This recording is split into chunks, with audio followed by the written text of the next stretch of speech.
Hello students, today we will discuss question number first of exercise 1.3। देखिए क्या कह रहा है, prove that root 5 is irrational, यानी कि रूट 5 को इरेशनल नंबर हमने प्रूव करना है। ये जो है क्वेश्चन फर्स्ट आपका बहुत बहुत इंपॉर्टेंट है, वेरी वेरी इंपॉर्टेंट मैंने लिखा है, एग्जाम के लिए बहुत ज़्यादा इंपॉर्टेंट है। तो अब रैशनल और इरेशनल सबसे पहले आपको पता होनी चाहिए। तो देखिए रैशनल होता है, ये देखो रैशनल होता है जो कि p बाई क्यू की फॉर्म में होता है, या फिर लगा लो आप, या आप लिख सकते हो इसको a बाई बी की फॉर्म में। तो अगर रैशनल नंबर होता है जो इस फ्रैक्शन में होता है, यानी कि a बाई बी की फॉर्म में होता है, जैसे एग्जांपल मैंने लिखा है 1/2 हो, 4/5 हो, 3/5, 4/6 कुछ भी हो, तो रैशनल नंबर होता है। इरेशनल जो कि p बाई क्यू की फॉर्म में नहीं होते, मैंने लिखा है ना नॉट इक्वल्स टू, तो p बाई क्यू की फॉर्म में नहीं होता। जैसे कि कोई भी रूट वाले नंबर्स हो जाते हैं वो p बाई क्यू की फॉर्म में नहीं होते, तो वो हमने क्या ले लिया, इरेशनल नंबर हम इनको ले लेते हैं। ठीक है, ये आपके इरेशनल नंबर होते हैं। अब इसका फर्स्ट क्वेश्चन देखो, फर्स्ट क्वेश्चन देखो, इसका हमने प्रूव करना है कि रूट 5 को इरेशनल। हम इसमें क्या करेंगे, रूट 5 को रैशनल मान के चलते हैं, फिर रैशनल अगर हमने मान लिया फिर हम वहां से कॉन्ट्रडिक्शन प्रूव कर देंगे। आगे कॉन्ट्रडिक्शन आ जाएगी तो हम लिख देंगे कि हाँ हमारा हमने जो माना है वो गलत है, कि ये नंबर रैशनल नहीं है, ये इरेशनल है। ठीक है, मैं करूंगी ना आपको ज्यादा समझ आएगा। देखिए लेट अस सपोज हम सपोज कर लेते हैं कि जो रूट 5 है वो एक रैशनल नंबर है। इन्होंने तो दे रखा है कि इरेशनल प्रूव करना है ना, लेकिन हम उसको रैशनल नंबर मान के चलते हैं। अगर वो रैशनल है तो मैंने बताया a बाई बी की फॉर्म में हो सकता है, तो रूट 5 को हम a बाई बी की फॉर्म में लिख सकते हैं।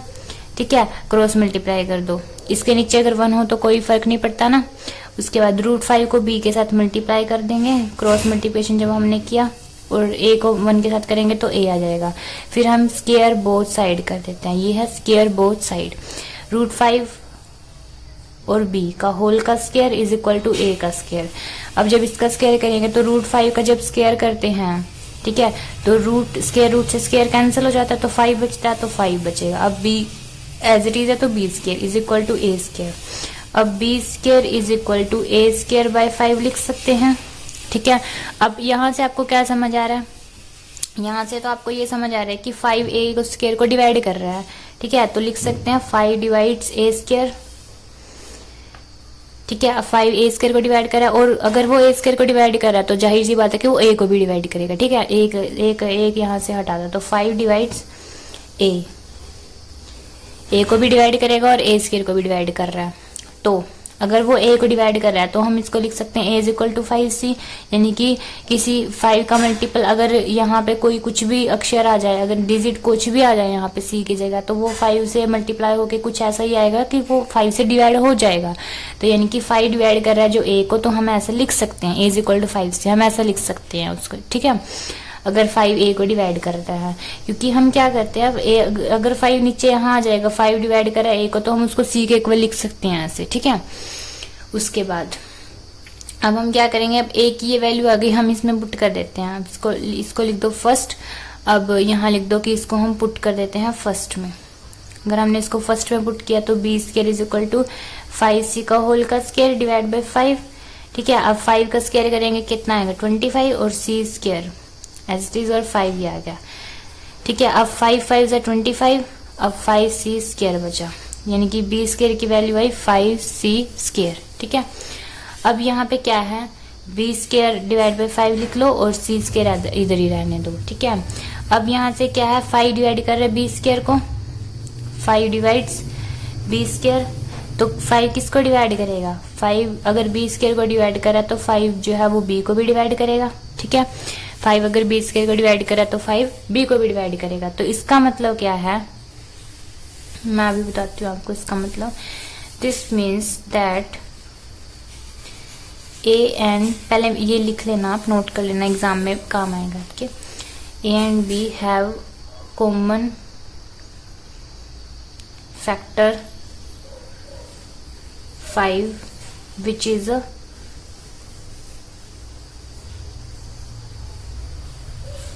contradiction because a and b are co-prime, so over supposition is wrong, root 5 is an irrational number। ठीक है, अब देखो पहले ना आप यहाँ पे ये लिख लो, ये चीज रहेगी थी आपकी रूट 5 वाली यहाँ पे, where a and b are co-prime integer। ठीक है, ये लिख लो। देखो यहाँ पे को प्राइम इंटीजर का क्या मतलब है, देखो ए और बी जो है वो आपकी क्या है, को प्राइम इंटीजर है। मतलब कि ए का और बी का अलग अलग से इन दोनों का एक फैक्टर नहीं इन दोनों का सेम एक फैक्टर नहीं आ सकता, यानी कि कॉमन फैक्टर नहीं आ सकता। अब देखो को प्राइम का मतलब ये हो गया। अब यहाँ से देखो कि 5 जो है वो ए को भी डिवाइड कर रहा है, और यहाँ से आपको पता चला कि 5 बी को भी डिवाइड कर रहा है, यानी कि 5 है ए को भी डिवाइड कर रहा है और 5 बी को भी डिवाइड कर रहा है। तो यानी कि 5 तो इन दोनों को कॉमन फैक्टर हो गया। देखो मैंने लिखा है तो 5 इन दोनों को कॉमन फैक्टर हो गया। तो इसका मतलब क्या हो गया, अगर ये कॉमन फैक्टर हो गया, लेकिन कॉमन फैक्टर तो हो ही नहीं सकता क्योंकि ये दोनों क्या है, को प्राइम इंटीजर है। क्या है, को प्राइम इंटीजर, तो इन दोनों का कॉमन फैक्टर ये नहीं हो सकता। तो ये आ गई कॉन्ट्राडिक्शन। कॉन्ट्राडिक्शन फिर कहाँ पे आई कि ये रैशनल नंबर हमने माना था, तो इसका मतलब क्या है कि रैशनल नंबर भी नहीं है, तो इसका मतलब क्या है कि ये यहाँ इरेशनल नंबर ही हो सकता है। ठीक है, यहाँ से अब यहाँ से देखो, this means that A and B have common factor 5। इसका मतलब क्या हुआ कि ए और बी का एक कॉमन फैक्टर आ गया 5, जो कि कॉन्ट्राडिक्शन है, यानी कि गलत है, ये चीज गलत है क्योंकि ए और बी को प्राइम है, और अगर ये को प्राइम है तो इनका कॉमन फैक्टर नहीं हो सकता। तो हमने जो माना था हमारी supposition is wrong, so over supposition is wrong, हमारी सपोजिशन जो है वो गलत है।